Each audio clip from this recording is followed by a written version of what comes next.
What's going on, ladies and gents? This is episode 4 of the NXT 2013 series on TEW9.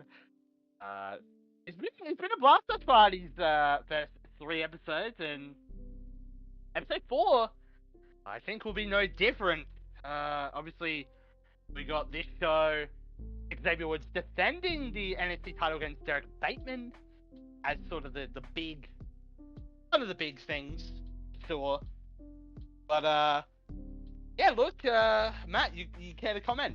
Yeah, I mean, of course, we're gonna have features of like Goldust, British Ambition, John Morrison, maybe some Keith Lee action. We'll see. Maybe maybe we'll hear about Charlotte Flair and how she's going. So yeah, there's so much to unravel here in NXT. I just can't wait to get into BT. So should we get into it? And we should. As we get another episode here of NXT in the Full Sail universe and in front of 178 people. As we kick off the show with William Regal and Dusty Rhodes coming out to the ring and saying that they're extremely proud of the NXT roster and cannot wait for the future of the new NXT.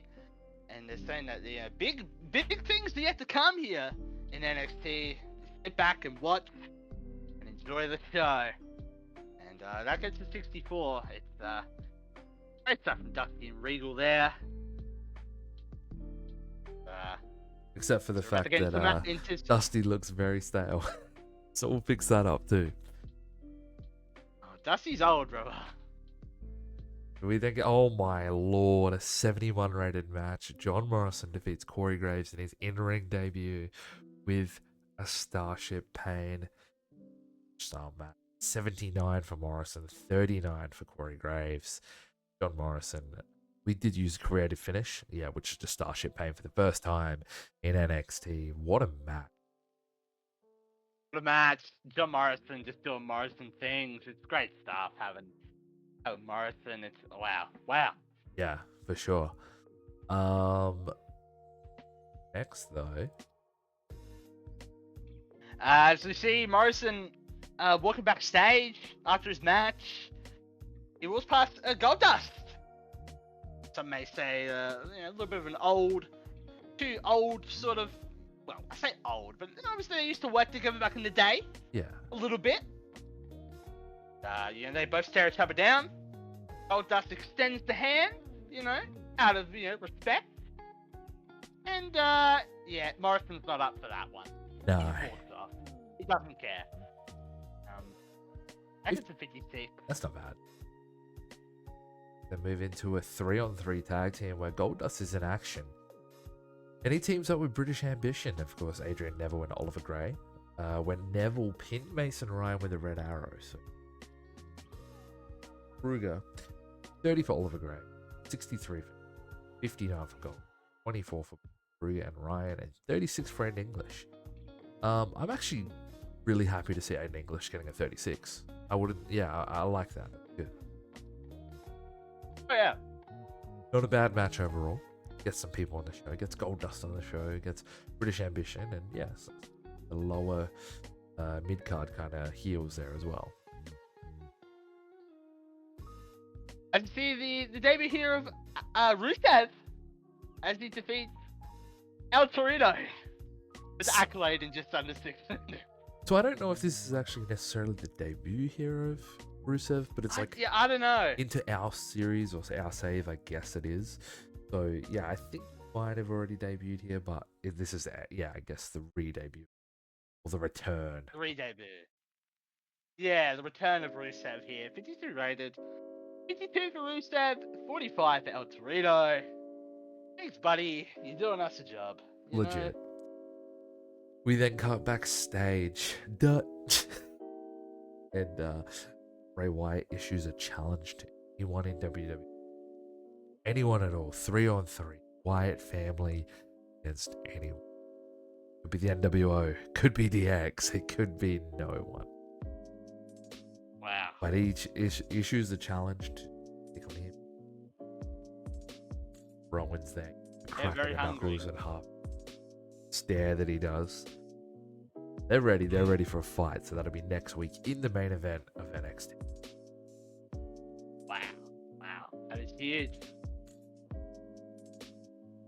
As we get the big NXT title main event, as Xavier Woods retains, he defeats Derek Bateman with the Lost in the Woods, just under 15 minutes, of course. 56 rated match, 55 for Woods, 39 for Bateman, and yeah, Woods retains the NXT title in a pretty good match. Yeah. Love that. Yeah, I mean, yeah. There's a reason we did this on NXT rather than waiting until the takeover, because Bateman's not quite an all-star kind of guy, but this is great, and it gives Woods a defense, gives Bateman a bit of an opportunity as well. So good stuff. Overall, we get a 62 rated show. You can't complain with that. That's really good for a developmental brand as well. It's great stuff. Finish up the show. Financial report doesn't matter. There we go. We are 2 pop away from becoming a small company. That is going to change. That's crazy. But wow, because we're almost there, let's get into the next show where we see the Wyatts in action. The whole family in action. Let's get over there. We're back with another episode of NXT Weekly, I guess. On a Wednesday, of course, William Regal announces that there's another NXT TakeOver Arrival. He announces that show will be headlined, I suppose, not necessarily main evented, but headlined by Xavier Woods versus LA Knight. Yeah. For that NXT championship. Of course, Woods could lose it during that time, but I don't think that's going to happen. That match is set up for the NXT title. 195 people at Full Sail, by the way. 65, really good promo. We get into our first match of the evening as NXT Women's Champ Becky Lynch defeats Bayley in just under 11 minutes by pinfall in a 48 rated match. 46 for Becky and 53 for Bayley. Good match. Yeah. Very good match to open the show here. Cool.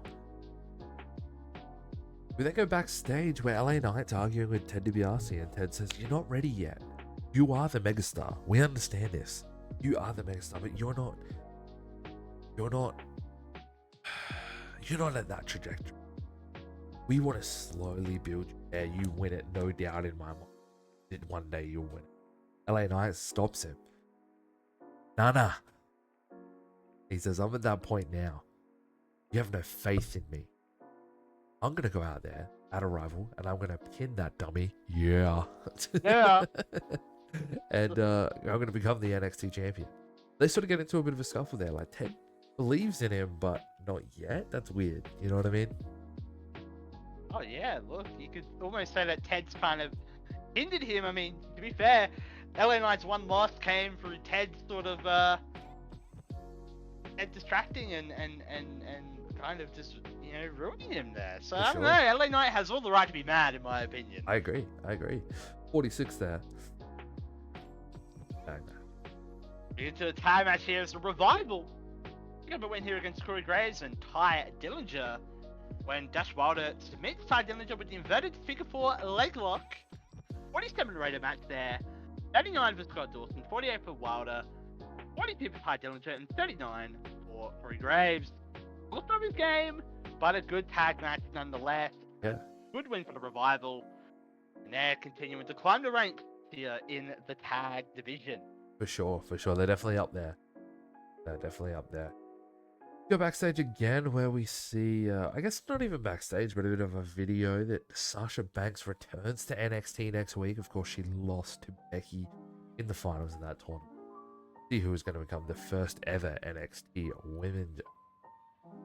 But it'll be good to have Banks back in NXT. Next. 38 overall. Not amazing, but it is what it is.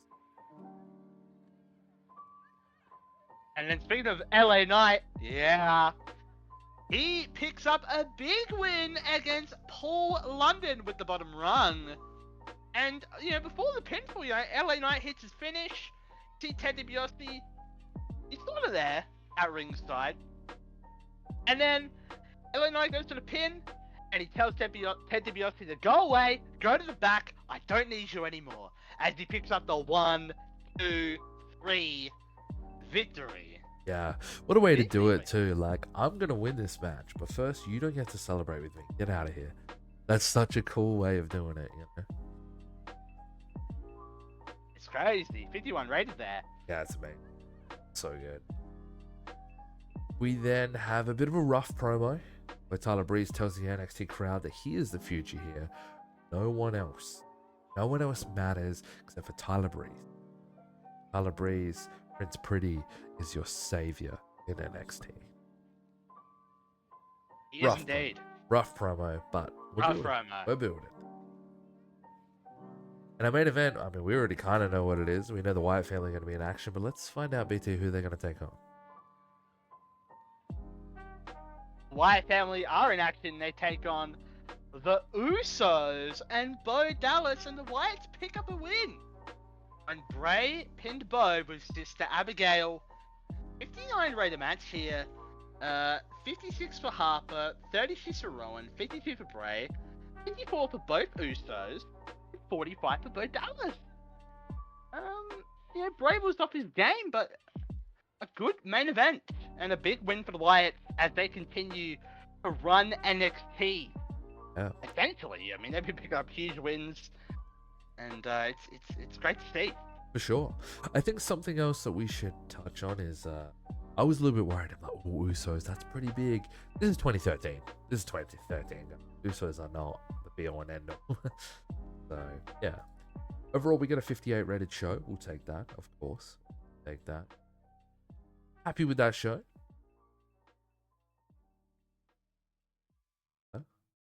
Yes. But we actually are somehow making money. Doesn't make sense. Popularity, no popularity growth. BT. I think it's time to say goodbye to the lovely people on the Maxim YouTube channel. Thank you so much for watching this episode again. And episode 5 coming up. That's a big 5. I mean, we've made it that far, right? What can go wrong? Yeah, look, we've made it. We've almost made it to 5. This is good signs. Good signs. We're having a good series here. 100%. But I think episode 5 will probably be, if math can math, then most likely it'll be episode 5, and then episode 6 will probably have Takeover. Not long now till Takeover Arrival. Not long now indeed, but yeah, look, it's been a great episode. We know it'll be LA Knight versus Xavier Woods at NXT Arrival. That's going to be good. It's fun stuff on the horizon. We've got a great roster, and we're just keen for more. We're keen for more. Always. But of course, until next time, we will see you on the next episode of the NXT 2013 series on TW9.